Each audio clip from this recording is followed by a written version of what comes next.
What happened in a sealed basement in Ohio challenges everything we thought we knew about medical practice in early America. The official records were buried for nearly a century, but the truth about Dr. Amos Fletcher's underground hospital during the cholera epidemic of 1832 was far more horrifying than anyone could have imagined.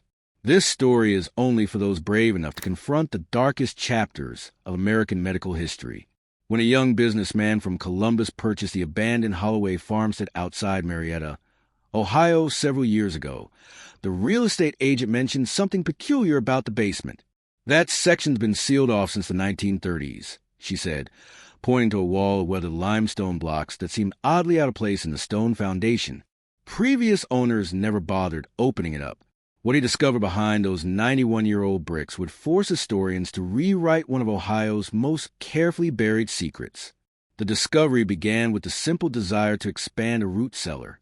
Building codes required verification of the structural integrity of any sealed spaces before major electrical work could proceed. On a cold morning in early spring, the new owner and his contractor began carefully removing the limestone blocks that had sealed the basement for nearly a century. The mortar had hardened like concrete over the decades, requiring power tools and considerable effort to break through the barrier.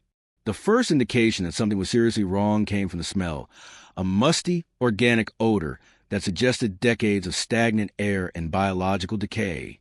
As more stones were removed, flashlight beams revealed wooden furniture, corroded metal objects, and glass containers that reflected light from the darkness beyond.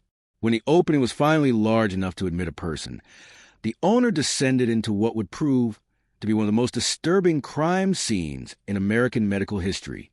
Fletcher's treatment table still stood in the center of the main room, its wooden surface stained dark with what appeared to be dried blood.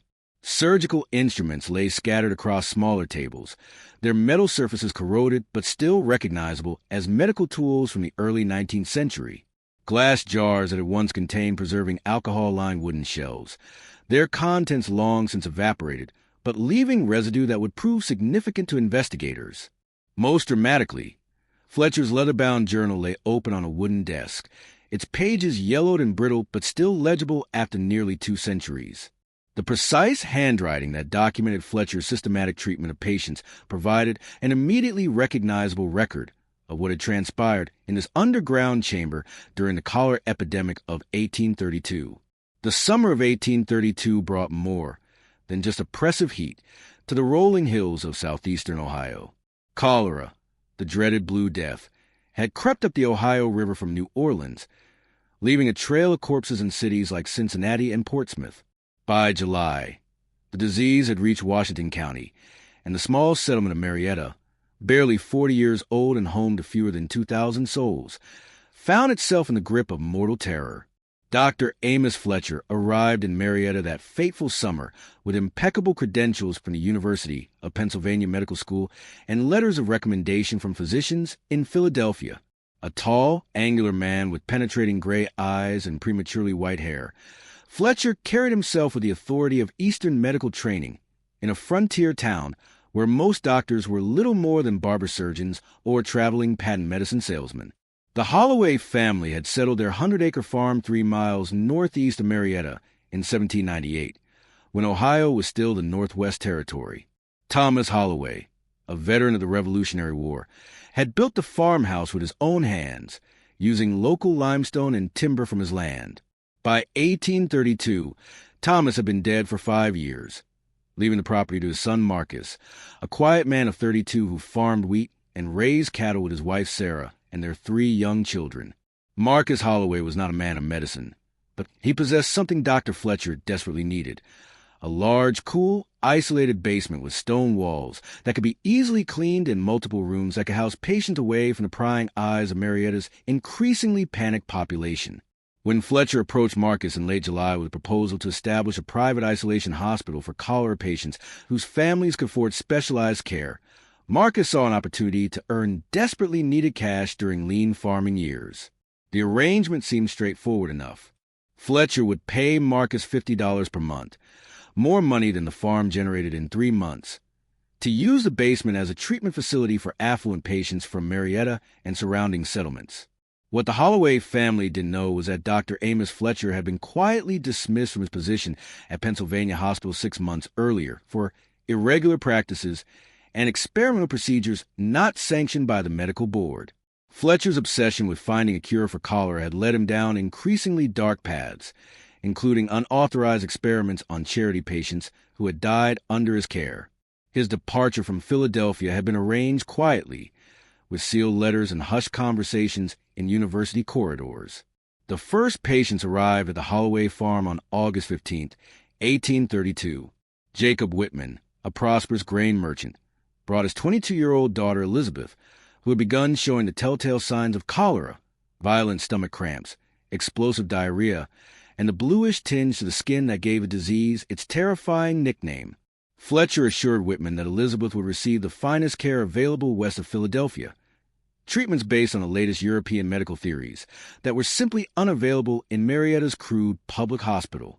Whitman paid Fletcher's fee of $25, nearly a year's wages for a common laborer, and departed with a promise that he could visit his daughter in 3 days. Fletcher had insisted on a strict quarantine period to prevent the spread of infection, a policy that seemed both medically sound and professionally responsible. Elizabeth Whitman died that very night. Fletcher's treatment methods, unknown to the families who entrusted their loved ones to his care, were based on a radical theory he had developed during his final months in Philadelphia. Convinced that cholera was caused by an excess of corrupted humors in the blood, Fletcher believed that only the most aggressive purging and bloodletting could save patients. His graduated depletion therapy involved drawing enormous quantities of blood, sometimes up to 2 quarts from a single patient, while simultaneously administering massive doses of calomel, a mercury-based compound that induced violent purging. The theory was not entirely without precedent. Bloodletting and mercury treatments were common in 1832 medical practice, but Fletcher's doses were extreme, even by the standards of the day. A typical physician might draw 8 to 12 ounces of blood from a cholera patient. Fletcher routinely drew 10 times that amount.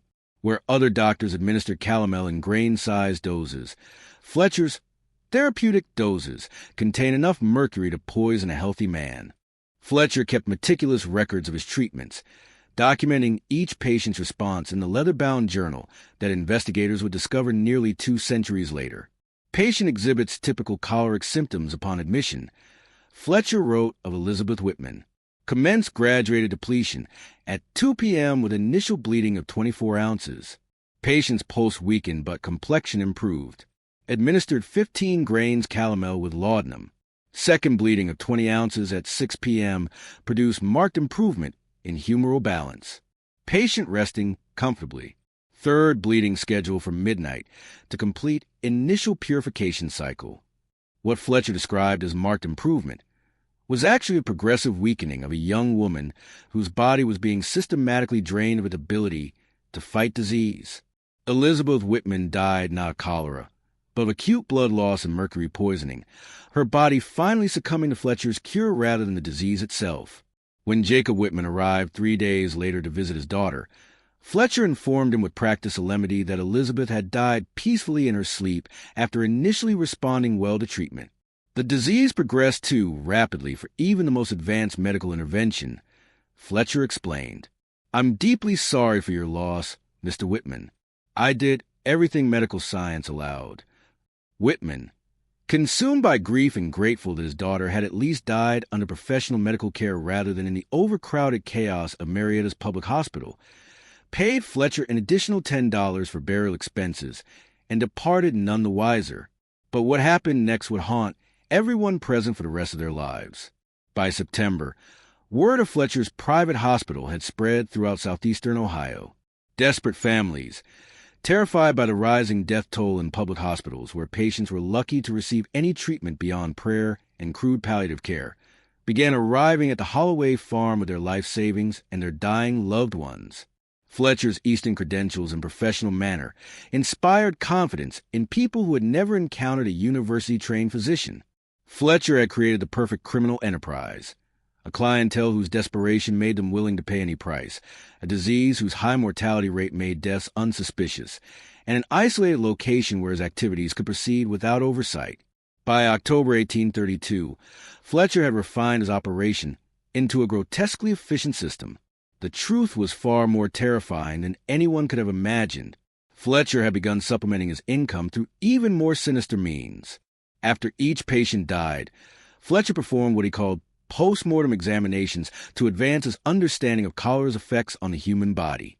In reality, these examinations were crude dissections during which Fletcher removed organs and tissue samples that he preserved in alcohol and sold to medical schools in Cincinnati and Columbus. Fletcher's journal entries from this period revealed a cold calculation behind his activities. Patient Harris expired at 3:20 a.m. following completion of depletion cycle. Immediate post-mortem examination yielded excellent specimens. Liver showing advanced choleric deterioration. Kidney specimens suitable for preservation. Heart muscle displaying typical post-mortem changes. Total value of specimens estimated at $12. Net profit from Harris case, $37 after burial and preservation expenses. The basement began to take on the characteristics of a charnel house disguised as a medical facility. Fletcher installed a large wooden table in one of the smaller rooms where he conducted his examinations, along with an array of surgical instruments and glass jars filled with preserving alcohol. The limestone walls, naturally cool and easy to clean, made perfect storage for his growing collection of anatomical specimens awaiting shipment to medical schools. However, this was only the beginning of something much darker. Fletcher's carefully constructed enterprise began to unravel in November 1832, when two events occurred almost simultaneously that would expose the true nature of his basement hospital. The first was the arrival of Martha Cunningham, the 16-year-old daughter of Reverend Isaiah Cunningham, pastor of Marietta's First Presbyterian Church. Martha had contracted cholera while caring for the sick in the church's charity hospital, and Reverend Cunningham, despite his modest preacher salary, had borrowed heavily to afford Fletcher's private treatment for his only child. Unlike Fletcher's previous patients, Martha arrived at the Holloway basement in the very early stages of cholera, when the disease was most treatable with rest, clear fluids, and basic supportive care. She was young, strong, and otherwise healthy, exactly the type of patient who might survive even Fletcher's brutal treatment regimen long enough for someone to witness what was actually happening in the basement. The second critical event was the unexpected early return of Dr. Benjamin Hartwell from Columbus, where he had been attending a medical conference on cholera treatment. Dr. Hartwell, Marietta's only other trained physician, had been curious about the reportedly excellent results Fletcher was achieving with his private patients. Professional courtesy and genuine medical interest prompted Hartwell to visit the Holloway farm on November 12th to discuss treatment methods with his colleague.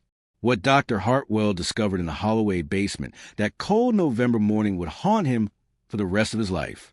Hartwell arrived at the farm around 10 a.m., expecting to find Fletcher conducting rounds or perhaps consulting with the Holloway family about quarantine procedures. Instead, he found the basement entrance unlocked and descended the stone steps to investigate. The sight that greeted him in Fletcher's treatment chamber defied comprehension for a man trained in legitimate medical practice.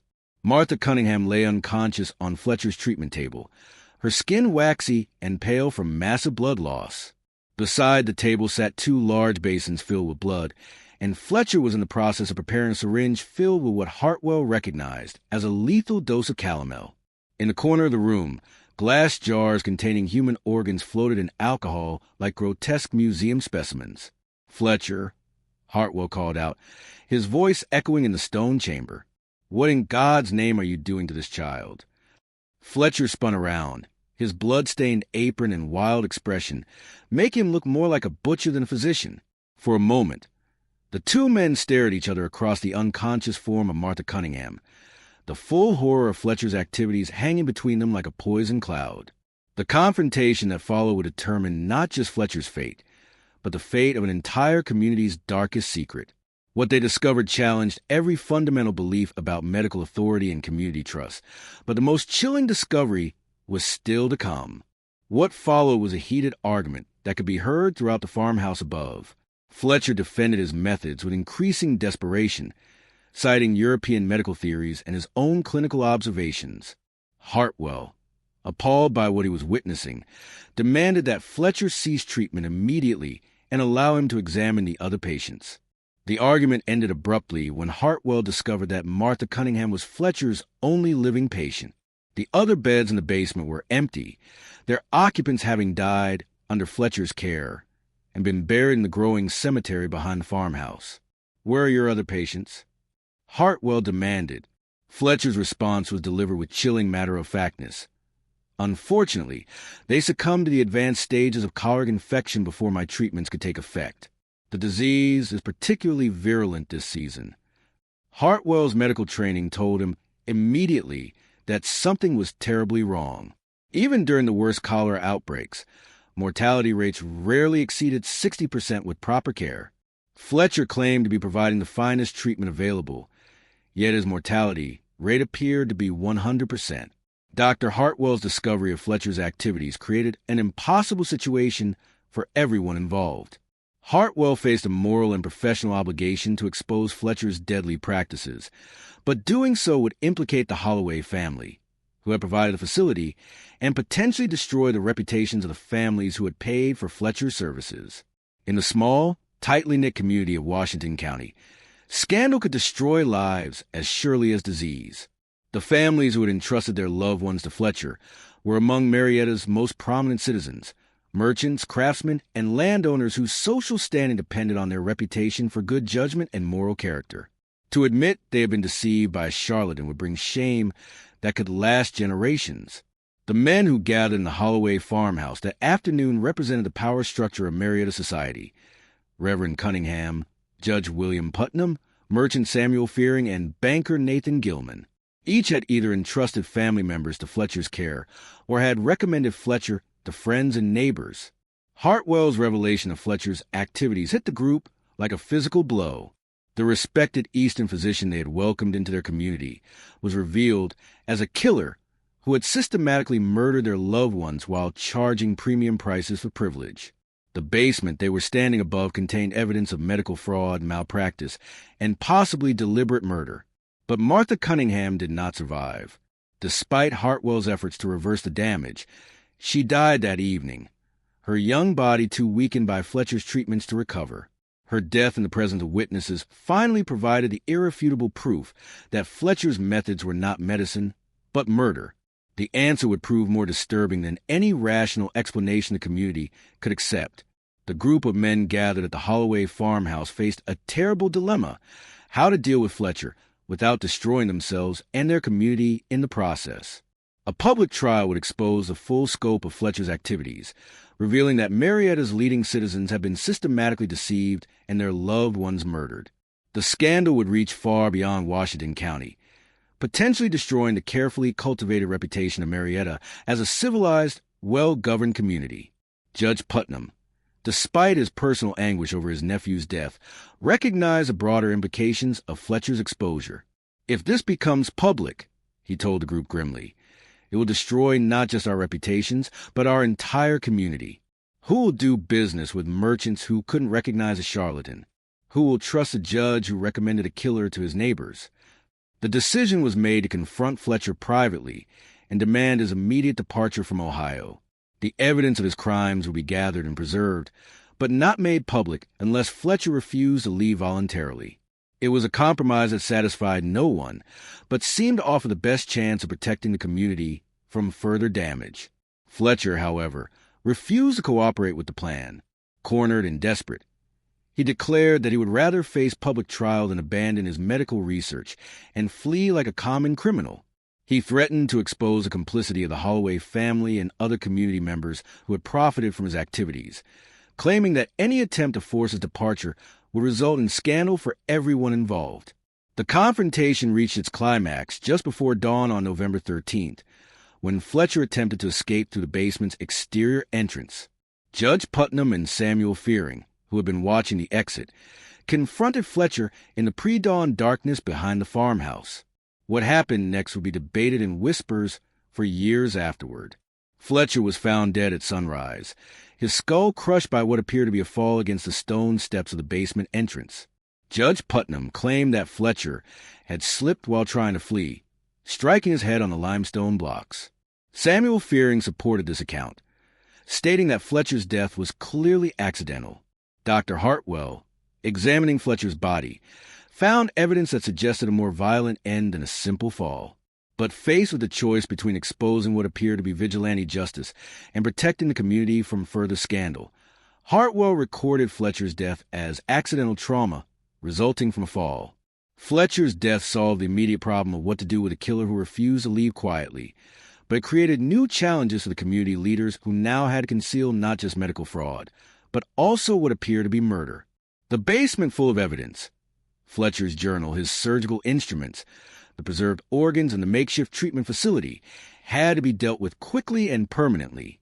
The decision was made to seal the basement completely, entombing all evidence of Fletcher's activities and creating a permanent monument to the community's darkest secret.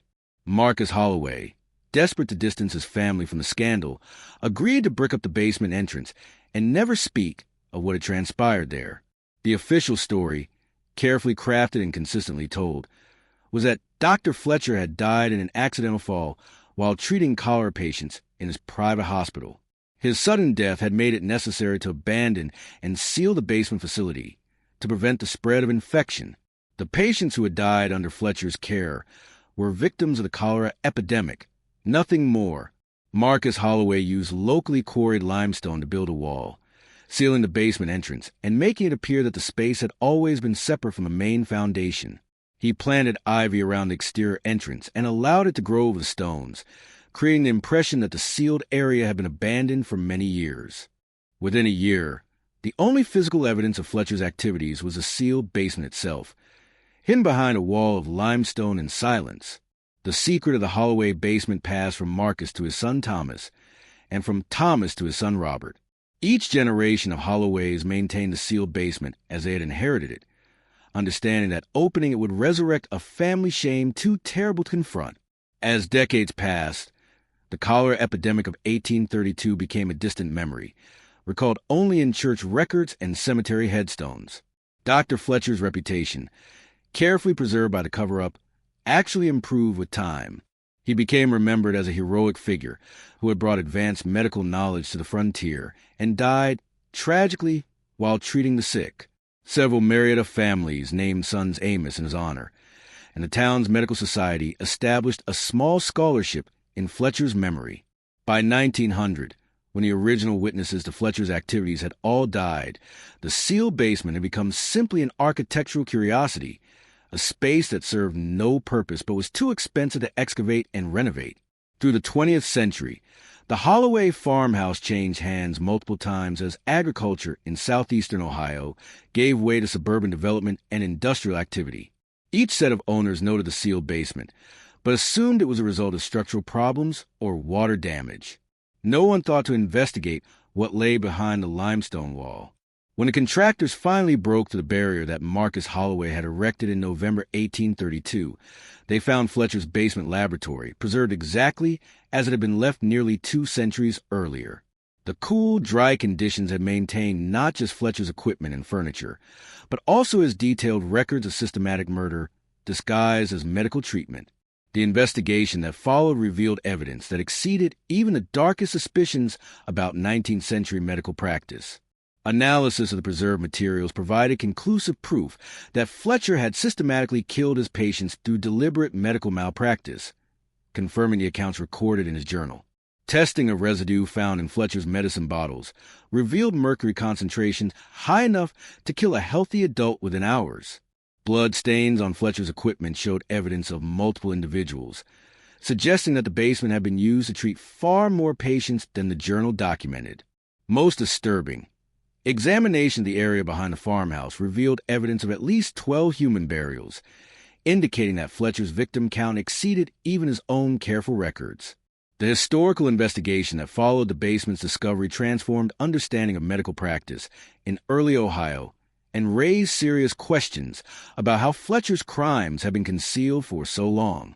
Medical historians who studied the case described Fletcher's operation as one of the most systematic cases of medical murder in American frontier history, concealed by a community conspiracy that prioritized reputation over justice. Perhaps most disturbing was evidence that Fletcher's activities were not entirely unique. Research prompted by the basement discovery revealed similar suspicious patterns in other Ohio communities during the same period, suggesting that medical fraud and malpractice were more common than previously understood. The isolation of frontier medical practice and the desperation of families facing epidemic disease created perfect conditions for predators like Fletcher to operate with impunity. The evidence suggested that Fletcher's crimes were concealed not by sophisticated criminal planning, but by the simple willingness of community to prioritize its reputation over justice for his victims. Analysis of remains found behind the farmhouse confirmed the identities of several victims whose families have been told they died of natural causes. The revelation that these deaths were actually murders came as a shock to descendants who had carried family stories of loss during the cholera epidemic, never suspecting that their ancestors had been victims of deliberate crimes. The farmhouse where Fletcher conducted his terrible experiments has become a subject of intense historical interest. Fletcher's basement laboratory was preserved exactly as it was found, providing researchers with a stark reminder how inadequate regulation and community denial enabled systematic abuse of vulnerable people. The limestone wall that concealed Fletcher's crimes for 91 years stands as a monument to the power of collective denial and the lengths to which communities will go to protect their reputations. But it also demonstrates the persistence of truth and the inevitable consequences of trying to bury evidence of systematic abuse rather than confronting it honestly. Fletcher's journal, with its meticulous documentation of medical murder disguised as treatment, provides a chilling reminder that the most dangerous predators are often those who operate behind facades of respectability and professional authority. His victims trusted him not in spite of his credentials, but because of them, making their betrayal even more profound and his crimes even more inexcusable. The discovery in Fletcher's basement laboratory confronts us with crimes that challenge our understanding of how easily trust can be betrayed and how important it is to maintain accountability in healthcare. The experience was deliberately preserved to remind future generations of what can happen when medical authority is abused and communities choose denial over accountability. Perhaps the most important lesson from Fletcher's basement is that silence in the face of evidence never truly conceals crime. It only delays justice and multiplies harm. The community leaders who chose to seal Fletcher's laboratory rather than expose his crimes thought they were protecting their neighbors from scandal and shame. Instead, they created a deeper shame that could only be resolved when the truth finally emerged nearly 2 centuries later. The story of Dr. Amos Fletcher and his basement laboratory of horrors reminds us that some of history's greatest monsters have operated not in the shadows, but in plain sight, protected by professional credentials and community respect. Fletcher's systematic murder of cholera patients under the guise of medical treatment represents one of the most chilling examples of how trust can be weaponized against the very people it should protect. The 91 years that Fletcher's crimes remained hidden behind a limestone wall serve as a testament to both the power of collective denial and the persistence of truth. No matter how carefully communities try to bury evidence of systematic abuse, that evidence has a way of emerging, often when we least expect it, and in ways that force us to confront not just past crimes, but our own complicity in concealing them. What do you think happened to the other physicians who may have been operating similar basement laboratories during America's epidemic years? The investigation revealed patterns that suggest Fletcher was not alone, and somewhere in America's historical buildings, other sealed rooms may be waiting to tell their own dark stories. The greatest threats to public safety often come not from obvious criminals, but from respected professionals who exploit their authority to harm the very people they're supposed to help. And don't miss our next video. Subscribe to the channel and enter the placelet and follow other stories so intriguing and frightening like this. Click on the screen to watch it now.